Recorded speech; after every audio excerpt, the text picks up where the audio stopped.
வணக்கம் நண்பர்களே.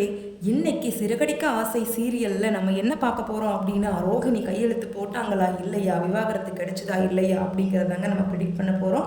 என்னோட ப்ரிடிக்ஷன் படி ரோஹிணி பார்த்தீங்க அப்படின்னா சைன் பண்ணுறக்கு மனோஜ் வீட்டுக்கு வராங்க. அங்கே விஜயா லாயர்கிட்ட எப்படியாவது கெஞ்சி மனோஜ் கிட்ட கேட்குறாங்க, எப்படியாவது அவளை கையெழுத்து போட்டு தொலைச்சிக்கிட்டுட்டா நான் உனக்கு அடுத்தது ஒரு கல்யாணத்தை பண்ணி குழந்தை குடும்பம்னு ஆக்கி விட்டுட்டேன்னா என்னோட வேலையே முடிஞ்சுதுடா மனோஜ், இதை தாண்டா நான் எதிர்பார்க்குறேன், என்னடா அவள் வந்துருவாளா அப்படின்னு கேட்குறாங்க. மா அதெல்லாம் சொல்லிட்டேம்மா, அதெல்லாம் வந்துருவா அப்படின்னு சொல்கிறாருங்க மனோஜ். அப்புறம் பார்த்தீங்கன்னா அதே மாதிரி ரோஹிணி மனோஜ் வீட்டுக்கு வர்றாங்க. விஜய் அந்த லாயர்கிட்ட கெஞ்சி கேட்டு, எப்படியாவது மேடம் இன்னைக்கு எங்கள் வீட்டுக்கு வந்துடுங்க, வந்தால் எப்படியாவது அவகிட்ட சைன் வாங்கிட்டோன்னா நம்மளோட வேலை முடிஞ்சுது அப்படின்னு சொல்கிறாங்க.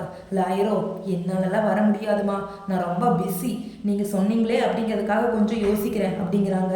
மேடம் எனக்காக தயவு செஞ்சு வந்துடுங்க, இந்த கேஸே க்ளோஸ் பண்ணிடுவான் அப்படின்னு சொல்கிறாங்க விஜயா. சரிம்மா அப்படின்ட்டு எல்லாரும் அசம்பிள் ஆகுறாங்க. ரோஹிணியோ பயங்கர கவலையோட நைட்டெல்லாம் தூங்காமல் இருந்துருக்காங்க இல்லைங்களா, அதே கவலையோட வர்றாங்க. மனோஜ் கிட்ட கேட்குறாங்க, என்ன மனோஜ் ஓகேவா, உனக்கு விருப்பம் தானா அப்படின்னு கேட்குறாங்க. ஆமாம், இந்த நாளை தான் நான் எதிர்பார்த்துட்டு இருந்தேன் ரோஹிணி அப்படின்னு சொல்கிறாரு மனோஜும். சரி அப்படின்னு சொல்லிட்டு விவாகரத்து பத்திரம் ரெடி ஆயிடுச்சுன்னு ரோஹிணி சைன் பண்ண போகிறாங்க. அந்த டைமில் தாங்க ஒரு ட்விஸ்ட் வைக்கிறாங்க.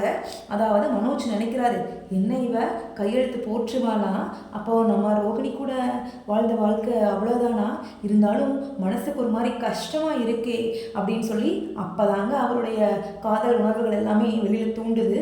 அப்போ பார்த்தீங்கன்னா முத்து வராரு. என்னடா மனோஜ், எப்படியோ பார்லரமாக தலையை கழுவிட்ட அப்படின்னு சொல்கிறாங்க. டேய் நீ கொஞ்சம் நேரம் பேசாமல் இருக்கியா அப்படின்னு விஜயை எப்பவும் போல அதட்டுறாங்க. அண்ணாமலை இதில் கலந்துக்கவே இல்லைங்க, எனக்கும் இதுக்கும் சம்மந்தமே இல்லை அப்படிங்கிற மாதிரி விட்டுறாரு.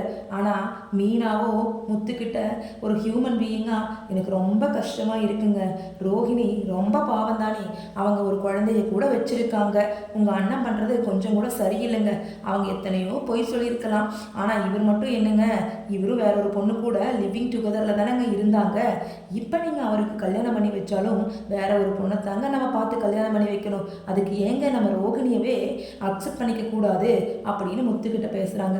ஆனால் முத்து சொல்கிறாரு, என்னவே நான் பேசுகிறேன், நீ ஒரு குடும்பத்தையே அந்த பார்லரமாக ஏமாத்திருக்கு, அதை ஏற்றுக்க சொல்கிறியா, நம்ம எல்லாத்தையும் ஏமாத்தினா கூட பரவாயில்ல, நம்ம அப்பாவை கூட ரொம்ப ஏமாத்திருக்கு, நம்ம எல்லாத்தையும் நம்ப வச்சு முட்டாளாக்கியிருக்கு, இது எப்படி நியாயம்னு சொல்கிற, அது பொய் சொல்லாமல் இருந்தால் கூட நான் தாராளமாக அக்செப்ட் பண்ணிக்கலாம் மீனா, அவங்க குழந்தை இருந்தாலோ எனக்கு கூட கிருஷ்ணன் ரொம்ப பிடிக்கும் தான், ஆனால் அது பொய் பித்தலாட்டமெல்லாம் பண்ணிகிட்டு இருக்குது, இனி வந்தாலும் அது அதே வேலையைத்தான் பண்ணும், இனி வந்தால் மட்டும் நீ என்ன அந்த பார்லரமாக தெரிஞ்சிருக்குன்னு நினைக்கிறியா என்ன, பயங்கரமாக ஆக்ட் கொடுது மீனா, நீ அதெல்லாம் நம்பிடாத, அது உன்னை என்னையும் மாதிரிலாம் கிடையாது, அது சரியான கேடி கில்லாடி அப்படின்னு சொல்கிறாருங்க முத்து. ரவியும் ஸ்ருதியும் கூட பேசுகிறாங்க. ஸ்ருதி ஓப்பனாக சொல்கிறாங்க, ஏன் ரவி உங்கள் அண்ணன் மட்டும் என்ன ரொம்ப யங்காவாக இருக்காரு, எப்படி இருந்தாலும் அவருக்கு செகண்ட் மேரேஜ் ஆனால் ஏதோ ஒரு பொண்ணை தான் பார்க்க போகிறீங்க, அதுக்கு ரோஹிணியே பெட்டர் தானே, தெரிஞ்ச பேய்க்கு தெரியாத பேய்க்கு தெரிஞ்ச பேய் பெட்டர் தானே அப்படின்னு சொல்கிறாங்கங்க. மனோஜுக்கும் கொஞ்சம் ரோஹிணி கூட வாழணும் அப்படிங்கிற ஆசை வருதுங்க. ரோஹிணி சைன் பண்ண போகிறாங்க. என்ன மனோஜ், 5 லட்சம் ரூபா பணத்தை ரெடி பண்ண மாட்டேன் அப்படின்னு நினச்சிட்டு தான் நான் அவங்க கூட சொன்னேன், ஆனால் நீயோ இவ்வளோ சீக்கிரம் ரெடி பண்ணிட்ட, என்னை வந்து வெளியில் அனுப்புறதுல உனக்கு அவ்வளோ சந்தோஷமா அப்படின்னு கேட்குறாங்க ரோஹிணி. அதெல்லாம் இருக்கட்டும், நீ முதல்ல டைவர்ஸ் பேப்பரில் கையெழுத்தை போடுமா அப்படின்னு விஜயா அதட்டுறாங்க. சரி அவ்வளோதான், நம்மளோட லைஃப் முடிஞ்சுது, இனி இதுக்கு மேலே நம்ம எதுவும் பேச முடியாது, நம்மளோ பண தேவையில் இருக்கோம் இல்லையா, இனிமேல் மனோஜ் நம்ம பின்னாடியே போனாலும் அவங்க அம்மா நம்மளை விட போகிறது கிடையாது அப்படின்னு முடிவு பண்ணிவிட்டு நம்ம ரோஹிணி என்ன பண்ணுறாங்க, சைன் பண்ண போகிறாங்க. அந்த டைமில் தாங்க அவங்களுக்கு ஒரு பயங்கரமான தலை சுத்தல் வருது, வாந்தி வருது, கீழே மயங்கி விழுந்துடுறாங்க. எப்பவும் போல் எல்லாருமே ஈவன் வியூவர்ஸ் கூட நினைப்பாங்க, என்ன நாடகத்தை மறுபடியும் ஆரம்பிச்சிட்டாலா பார்லரம்மா அப்படின்னு தாங்க நினைப்போம். ஆனால் இது இல்லைங்க, உண்மையாகவே அவங்களுக்கு தலை சுத்தல் வந்து மயக்கம் போட்டு விழுந்துடுறாங்க. உடனே ஹாஸ்பிட்டல் கூப்பிட்டு போயிடுறாங்க. ஏன்னா லாயர் இருக்காங்க இல்லைங்களா, யாரும் இல்லைன்னா கூட விஜயா தண்ணியை தொளிச்சு அனுப்பி விட்டுருவாங்க போடியும் வீட்டுக்கு அப்படின்னு. ஆனால் லாயரெல்லாம் இருக்காங்க, ஏதாவது கேஸ் ஆயிடுச்சுன்னா என்ன பண்ணுறது அப்படிங்கிறதுக்காக ஹாஸ்பிட்டல் கூப்பிட்டு போகிறாங்க.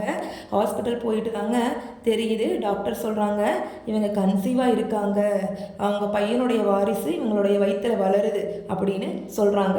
அதை கேட்ட உடனே விஜயாவுக்கு பேரதிர்ச்சியாக இருக்குதுங்க.